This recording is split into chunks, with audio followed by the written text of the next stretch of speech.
সালাম আলাইকুম বন্ধুরা। আপনাদের রিকোয়েস্টে আপনাদের জন্য একটি ভিডিও নিয়ে এসেছি, যেটার মধ্যে আমার বাজিকা পাখি কীভাবে ফলন এনেছি ওইটার একটি বিস্তারিত বর্ণনা দিব। আপনারা হয়তো আমার চোখ মুখ দেখে বুঝতে পারছেন আমি খুবই অসুস্থ, কিন্তু আমার একজন সাবস্ক্রাইবারের রিকোয়েস্টে আমি এই ভিডিওটা করছি।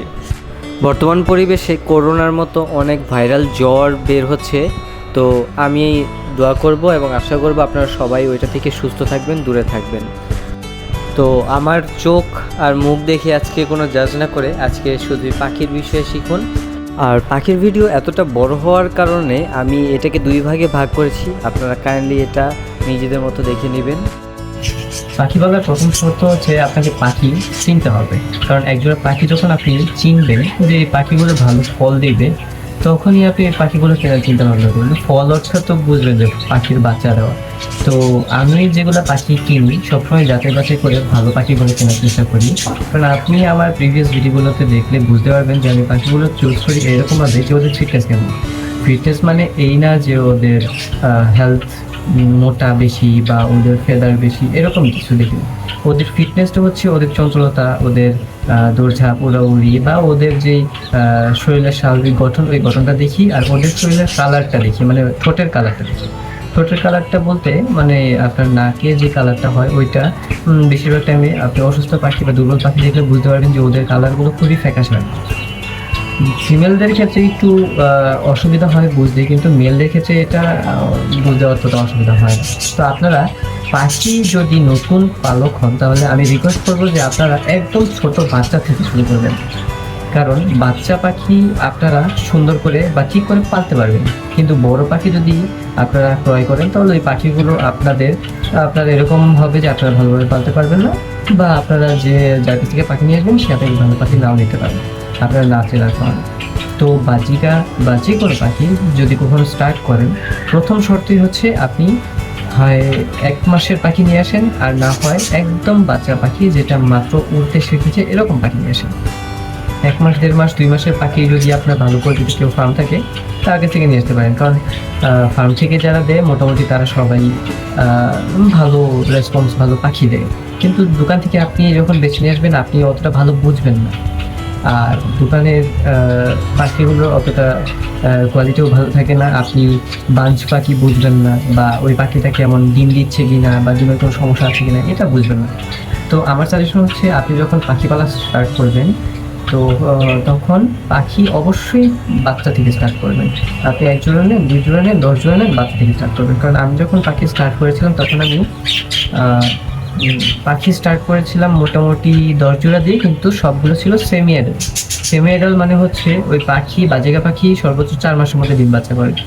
তো ওই পাখিগুলোর বয়স ছিল 2 থেকে 2.5 মাস, আর ওগুলো মোটামুটি ভালোই একটা পজিশনে ছিল, যে হেলথ ভালো ছিল। পাখিগুলো 10 জোড়া পাখি আমি দেখে কিনেছিলাম। তো ওই পাখিগুলো কেনার পর আমি আশানুরূপ রেজাল্ট পাইনি, কারণ আমি প্রথম কিনেছিলাম তখন পাখিগুলো। তো কিন্তু যেরকম রেজাল্ট আমি অ্যামেচার হিসেবে পাওয়ার কথা ওই রকমই রেজাল্ট পেয়েছিলাম। তো ওই পাখিগুলো থেকে আমি মোটামুটি ভালো প্রফিট করেছিলাম, যতটুকু হওয়ার কথা ছিল না তারপরেও ভালো রেজাল্ট হয়েছে। এরপর থেকে আমি যখনই পাখি কিনতাম তখনই সেমি অ্যাডাল্ট পাখি কিনতাম। সেমি অ্যাডাল্ট পাখি কেনার উপায় আপনি খুব সুন্দরভাবে বুঝতে পারবেন, পাখির গঠন দেখলে বুঝতে পারবেন যে একজন পাখি অ্যাডাল্ট মানে বয়সটা কেমন। আর যদি না বুঝেন, যে ভালো পাখি বুঝে তাকে সাজেস্ট করবেন, সে আপনাকে অবশ্যই একটু ভালো পাখি কিনে দেবে। আর পাখি কেনার পরে অবশ্যই পাখিগুলোকে প্রপার কেয়ার দিতে হবে, কারণ একজোড়া পাখি আপনি আনলেন, আনার পরে 10 দিন 15 দিনের মধ্যে ডিম বাচ্চা দিবে এরকম ভাবাটা খুবই অস্বাভাবিক।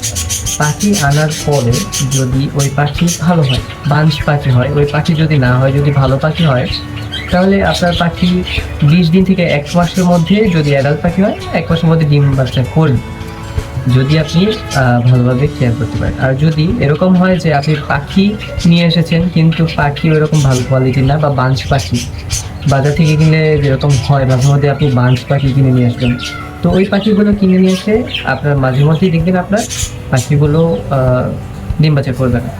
এটা থেকে উত্তরণের কোনো সমাধান নেই। বাঞ্চ পাখি হলে আপনি এটা ঠিক করতে পারবেন। তো পাখি যদি আনেন, পাখি আনার পরে প্রথম স্টেপ হচ্ছে পাখিগুলোকে আগে ভ্যাকসিনেশন করতে হবে, বা আপনি আপনার বাড়ির যে নর্মাল স্যাভলন বা যে কোনো ডেটল যে কোনো কিছু দিয়ে বাড়ি আর ঘরে পাখির ঘরের আশেপাশে পানি দিয়ে স্প্রে করে দিতে হবে। এরপরে পাখিকে সুষম খাবার দিতে হবে, যেমন শাক পাতা, মিষ্টি কুমড়া, তারপরে আপনার গাজর, এরকম জাতীয় খাবার দিতে হবে, কলমি শাক, লাল শাক, ওরা এগুলো শাক পাতা খায়। রেগুলার এগুলো কন্টিনিউ করবে। আর পাখি আনার সাথে সাথে এই যে ব্রিডিংয়ে দিয়ে দিলেন পাখিগুলো, কামাল ভাই নামে একজন আমার সাবস্ক্রাইবার মেবি, উনি আমাকে রিসেন্টলি ভিডিওতে কমেন্ট করতেছেন যে ওনার পাখি কিনছেন কিন্তু ডিম বাচ্চা নিচ্ছে না। আমি যদি আমার রেফারেন্সে বলি, আমি পাখি কিনেছি, আপনারা যদি ভিডিও দেখেন 16 তারিখে আমি পাখি কিনেছি। 16 তারিখে পাখি কেনার পরেই কিন্তু আমি একসাথে একবারে ব্রিডিংয়ে দিইনি। এরপর আর একটা ভিডিও দেখবেন, ওই ভিডিওতে আমি পাখিগুলো ব্রিডিংয়ে দিয়েছি, বা আপনার একসাথে দিয়েছি হয়তো বা 26 তারিখ। কারণ 10 দিনের একটা রেস্ট পাখির জন্য খুবই দরকার। পাখিকে যত রেস্ট দিবেন পাখি ততটাই ফিট থাকবে। আর রেস্ট নিয়ে দিলে তখন মেলগুলো একসাথে রাখবেন, ফিমেলগুলো একসাথে রাখবেন, একসাথে দিয়ে জোড়া পেয়ার রাখবেন না।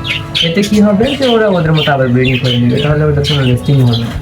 ওদের রেস্টিংয়ের সময় প্রপার একটা খাবারের প্ল্যানিং রাখবেন, প্রত্যেক দিন খাবার দিতে হবে, প্রতিদিন খাবারের পানি দিতে হবে। আর পানির সাথে আমি সাজেস্ট করবো যে আমার পার্সোনাল কয়েকটা ওষুধ আছে, এগুলো যদি আপনারা খাওয়াতে পারেন, মানে আমি পার্সোনালি ইউজ করি এইগুলো ওষুধ, যদি আপনি খাওয়াতে পারেন আমার মতে আপনারা পরে যখন ব্রিডিংয়ে দেবেন তখন রেজাল্ট পাবেন। সকালে 3 দিন সকালে হলেই হবে ক্যালপ্লেক্স। এটা হচ্ছে ক্যালপ্লেক্স ওষুধটা আপনার এখানে নিয়মগুলি দেওয়া আছে, তারপরও আমি বলে দিচ্ছি। ক্যালপ্লেক্স আর একটু হচ্ছে প্যানামিন, এটা দেখে নিতে পারেন, স্ক্রিনশট নিয়ে নিতে পারেন, চাইলে যে কোনো দোকানে যায় বলতে পারবেন যে ক্যালপ্লেক্স হচ্ছে এইটা, প্যানামিন হচ্ছে এইটা, আর এইটা হচ্ছে জিজবেট। এটা হচ্ছে আপনার ওই আমাদের যেরকম শর্করা জাতীয় আইটেম আমাদের শরীরে যেগুলো থাকে, এগুলো হচ্ছে নখ, তারপর চুল, এইগুলোর জন্য হচ্ছে জিজবেট। এগুলো গরু, ছাগল, মুরগি, পাখি ওদের জন্য সেম। তো এই ক্যালপ্লেক্স, প্যানামিন আর জিজবেট, এই 3টে ওষুধ নেবেন। এটি 1 লিটারের একটা মগে, বোতলের মগে যদি আপনি পানি নেন, ওই পানির মধ্যে আপনার প্রতিটা প্যানামিন, ক্যালপ্লেক্স আর জিজবেটের 1 কাপ অথবা 1.5 কাপ করে পানিতে মিশাবেন। মিশানোর পরে ওইগুলো প্রতিদিন টানা 3 দিন খাবারের আগে 1 ঘন্টা আগে খাবার পানি সরিয়ে নিয়ে তারপরে ওইটাতে ওষুধ মিশিয়ে তারপরে 1 ঘন্টা পরে পাখি কিনবেন। কারণ পাখি যখন বসে লাগবে তখন ওই পাখিগুলো সাথে সাথে পানিটা খান।